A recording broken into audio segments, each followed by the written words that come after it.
My dear students, कैसे हो आप लोग। बच्चों, ये कल प्रॉब्लम ऑफ द डे में मैंने एक क्वेश्चन दिया था, फंक्शन का एक क्वेश्चन है। एक्चुअली ये क्वेश्चन किसी स्टूडेंट का डाउट था, उसने मुझसे व्हाट्सएप पे ये डाउट पूछा था, तो मैंने उसको कहा था कि ये मैं प्रॉब्लम ऑफ द डे में ये क्वेश्चन डाल देता हूँ एंड इसका सॉल्यूशन आपको भेजूँगा। तो चलिए स्टूडेंट, देखते हैं इस क्वेश्चन को। देखिए, ये क्वेश्चन अपने पास फंक्शन चैप्टर से है, इतना तो देख के समझ में आ रहा है। थोड़ा थोड़ा देखिए, कहीं इधर समेशन लगा हो तो समझो कि सीक्वेंस एंड सीरीज का भी यूज हो सकता है। आप लोगों ने अगर पढ़ा होगा तो ज्योमेट्रिक प्रोग्रेशन में आपने ऐसे क्वेश्चंस देखे होंगे, ठीक है। तो फंक्शन के अंदर ऐसे टाइप के जो क्वेश्चंस होते हैं, इसमें दो टाइप के क्वेश्चंस अराइज होते हैं। एक अपना, जब हम इसको थोड़ा सिंप्लीफाई करते हैं क्वेश्चन को, तो उसमें ज्योमेट्रिक प्रोग्रेशन तैयार होता है। फिर ज्योमेट्रिक प्रोग्रेशन का हम लोग समीशन निकाल के उसका वैल्यू लिख देते हैं। बट पार्टिकुलरली अगर इस क्वेश्चन की बात करें तो ये एक स्पेशल टाइप ऑफ क्वेश्चंस होते हैं। ये किस टाइप का क्वेश्चन है बच्चों? This problem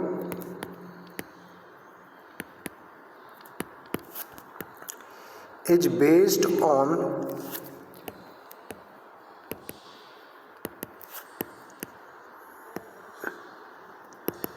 periodic functions। ये periodic functions पे बेस्ड ये क्वेश्चन है। कैसे है जो समझते हैं। देखिए, पहली बात तो पीरियोडिक फंक्शन में आप लोगों को बता देता हूँ, छोटा सा हिंट दे देता हूँ। पीरियोडिक फंक्शन क्या होता है? अपने पास अगर कोई फंक्शन है y = f(x) और हमने x की जगह पे x + t रखा हो और ये वापस f(x) आ जाए, then f(x) is said to be periodic and its period is t and t should be the smallest positive value, correct. तो t को हम उसका क्या कहते हैं? उस फंक्शन का पीरियड कहते हैं। पीरियड मतलब आप मोटा मोटी इसको ऐसे समझिए कि t के बाद, एक t इंटरवल के बाद फंक्शन की वैल्यू जो है वो रिपीट होती है। पीरियोडिक से समझ में आ रहा है? पीरियोडिक, पीरियड, ठीक है। तो एक p इंटरवल के बाद फंक्शन की जो वैल्यूज है वो रिपीट होंगी, ठीक। चलिए, हम लोग ज़्यादा पीरियोडिक फंक्शन पे बात नहीं करते हैं। पीरियोडिक फंक्शन के लिए मैंने फंक्शंस का वीडियो बना के अपने यूट्यूब चैनल पे डाला हुआ है। प्लेलिस्ट के अंदर आप जा सकते हैं। प्लेलिस्ट में आपको 11th क्लास का प्लेलिस्ट मिलेगा मैथ्स का, उसके अंदर फंक्शंस आप पढ़ेंगे तो पीरियोडिक फंक्शन के बारे में उधर डिस्कस किया हुआ है, करेक्ट। तो चलिए, विदाउट वेस्टिंग मच टाइम हम लोग इस क्वेश्चन को सॉल्व करते हैं। देखो, क्वेश्चन क्या है बच्चे अपने पास? क्वेश्चन दिया हुआ था f of x - 1 plus f of x + 1 is equal to √3 times of fx and fx का कुछ वैल्यू गिवन था, शायद क्या था? x - 1 x + 1 √3 fx and f of 5 दिया था 100, ठीक। ये f of 5 अपने पास 100 दिया है, ठीक है। तो हमें समेशन फाइंड करना है।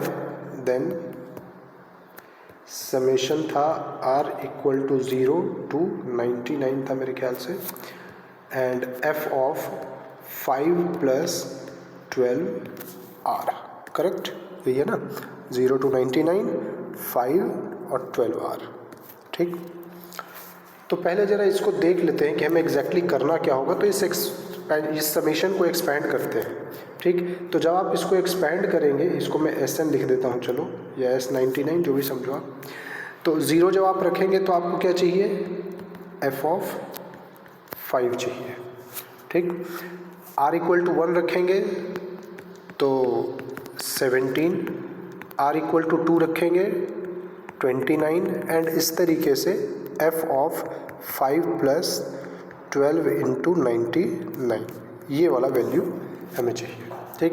यानी कि इसका वैल्यू फाइंड करने के लिए f of 5, तो f of 5 तो चलो क्वेश्चन में दिया हुआ ही है।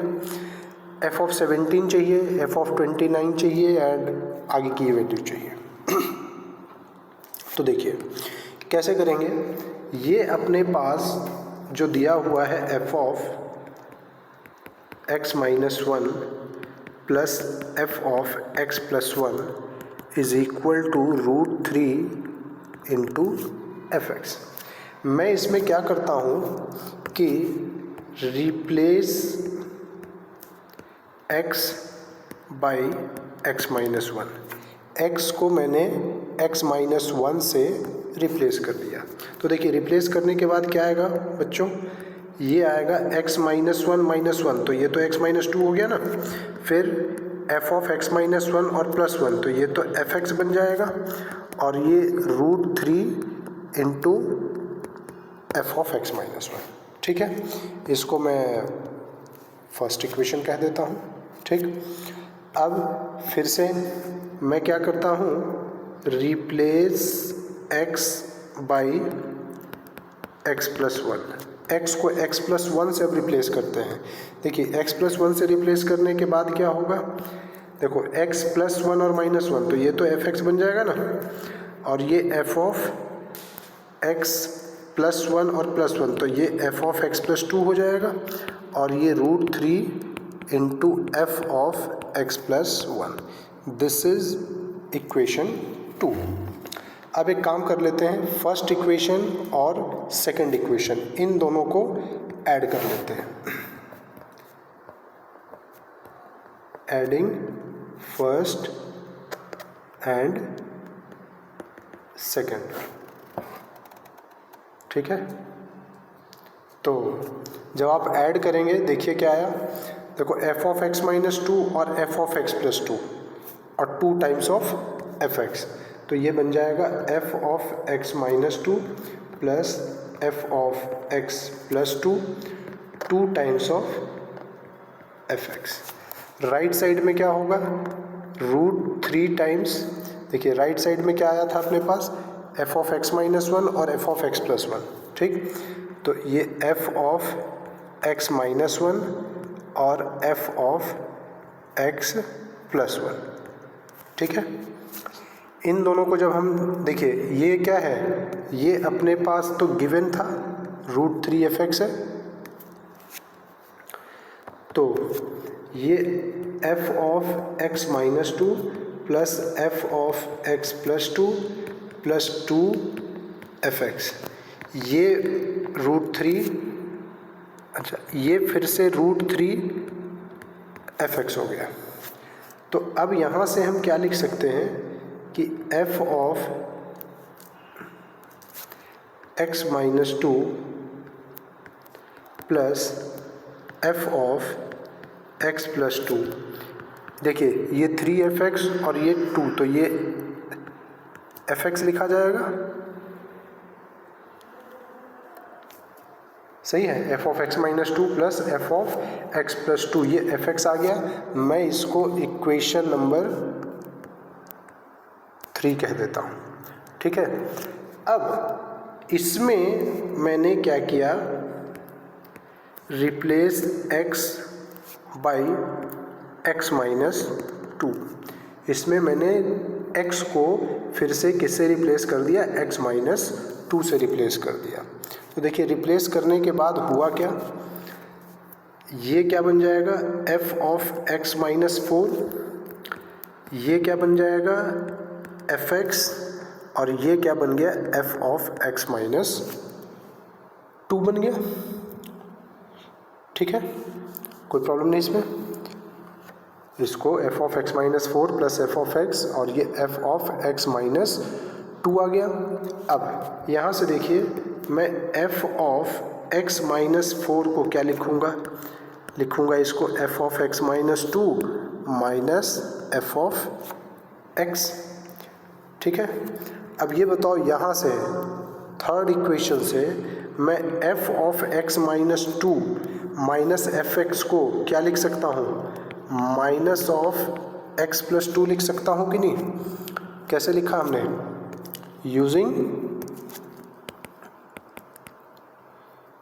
Using equation 3। ठीक है, तो हमारे पास इधर क्या रिजल्ट मिला, हमें रिजल्ट ये मिला कि f of x minus four जो है वो minus of f of x plus 2 आ गया है, ठीक है, कोई प्रॉब्लम नहीं। अब चलिए इसको मैं इक्वेशन नंबर 4 कहता हूँ।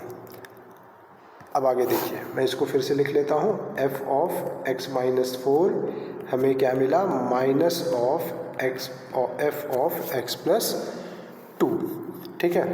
अब देखना, मैं एक और काम करता हूँ, इसमें अब फिर से replace x by x plus 4 से रिप्लेस कर रहे हैं, ठीक है। देखिए अब आप लोग ये सोच रहे होंगे कि ये कैसे हमारे माइंड में आएगा, सॉरी कि किससे किसको रिप्लेस करें। तो अब देखो शुरू से एक बार ऑब्जर्व करो, यहाँ पे ऑलवेज हम क्या कर रहे थे, यहाँ भी देखो fx लाया हमने, इधर fx मिला, तो हम ये कोशिश करेंगे, इधर भी देखिए, फिर इधर भी एक बार जब हमने इस तरीके से रिप्लेसमेंट किया कि fx मिल गया, ठीक है, इधर भी हमने रिप्लेसमेंट किया था तो एक जगह fx मिल गया था, तो fx की वैल्यू हमें कहीं ना कहीं स्टेप में मिल रही थी, ठीक है। तो अब इस fx को हम लोग क्या, पहले जो अपने पास प्रीवियस इक्वेशन से हम उसको सब्स्टिट्यूट कर सकते हैं। तो मैंने x प्लस 4 से जब इसको रिप्लेस किया तब क्या आएगा, देखिए ये क्या बन जाएगा, f ऑफ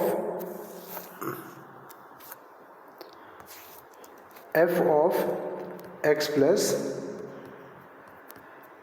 4 हो गया, ठीक। ये f ऑफ x प्लस 4 आ जाएगा, नहीं x प्लस 4 और माइनस 4 ना, सॉरी, ये fx आ गया ना, ये fx आ गया एंड माइनस ये f ऑफ x प्लस 6 होगा, करेक्ट है।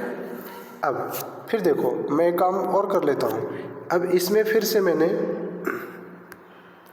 रिप्लेस x बाई x को मैं x प्लस 6 से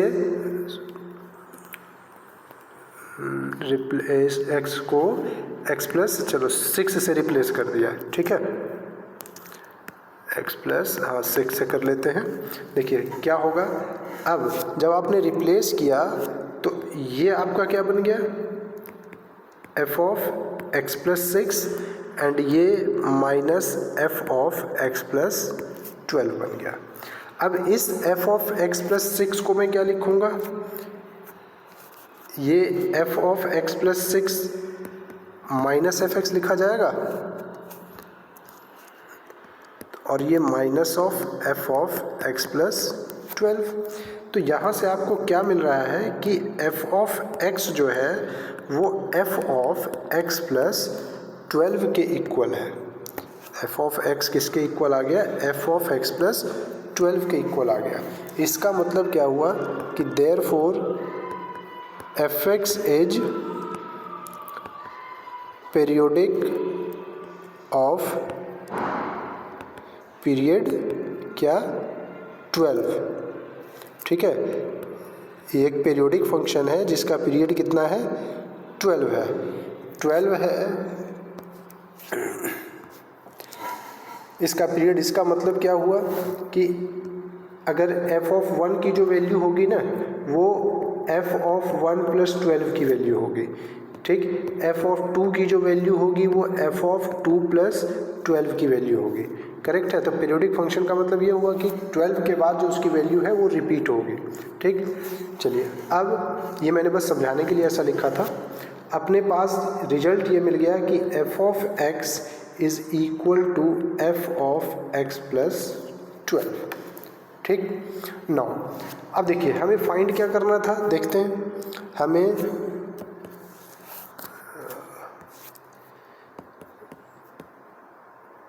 टू फाइंड क्या करना था, f of 5 plus f of 17 plus f of 29 and ये। अब इन सब को आप क्या देख रहे थे कि इनमें कितने का डिफरेंस आ रहा है, 12 था, ठीक। यानी कि हम इसको क्या समझ सकते हैं कि जो f ऑफ 5 का वैल्यू है वही f ऑफ 12 का वैल्यू होगा, सॉरी 17 का, सेम वही वैल्यू f ऑफ 29 होगा। नेक्स्ट एफ ऑफ 41 होगा एंड सो ऑन। ठीक, अब देखिए हमें समेशन क्या करना था, ये करना था F of 5, F of 17, F of 29 and so on. Last का टर्म कितना था 5 + 12 × 99, तो टोटल ये कितने टर्म्स थे 100 टर्म्स थे। भाई क्या किया था आपने, समेशन किया था r = 0 to 99, तो टोटल नंबर ऑफ टर्म्स तो 100 टर्म्स हुए ना। अब इसको मैं क्या लिख सकता हूँ 100 × f ऑफ 5, और f ऑफ 5 का वैल्यू शायद दिया था कितना 100 ही था शायद, हाँ 100 था। ठीक है, तो 100 × 100 तो 10,000 अपना ये आंसर आ गया। ठीक है, तो ये एक बहुत ही इम्पोर्टेंट क्वेश्चन था, अच्छा क्वेश्चन था, और शायद आप लोगों ने ऐसा क्वेश्चन नहीं किया होगा तो ये आपको भले ही एक मतलब फर्स्ट टाइम आपने ये क्वेश्चन देखा होगा तो अजीब सा लग रहा होगा, बट इस टाइप के 2-4 क्वेश्चंस आप प्रैक्टिस कर लोगे तो ईजिली आप उसका पीरियड फाइंड करना आ जाएगा। बाकी पीरियोडिक फंक्शन जब आप पढ़ोगे तो किसी भी फंक्शन का हम पीरियड फाइंड करते, किस तरीके से पीरियड फाइंड करते हैं, वो इसमें मेन पीरियड ही फाइंड करना था। तो पीरियड फाइंड करना अगर आप सीख जाओगे तो उसके बाद ये क्वेश्चन कुछ ज़्यादा वैसा टफ नहीं है, इजी है। ठीक, तो फिलहाल इस क्वेश्चन का आंसर ये हो गया 10,000। ठीक है, बाकी अगर फिर भी किसी को कोई प्रॉब्लम हो तो आप मुझे व्हाट्सएप पे पूछ लेना। ठीक है, और इसी के साथ गुड बाय।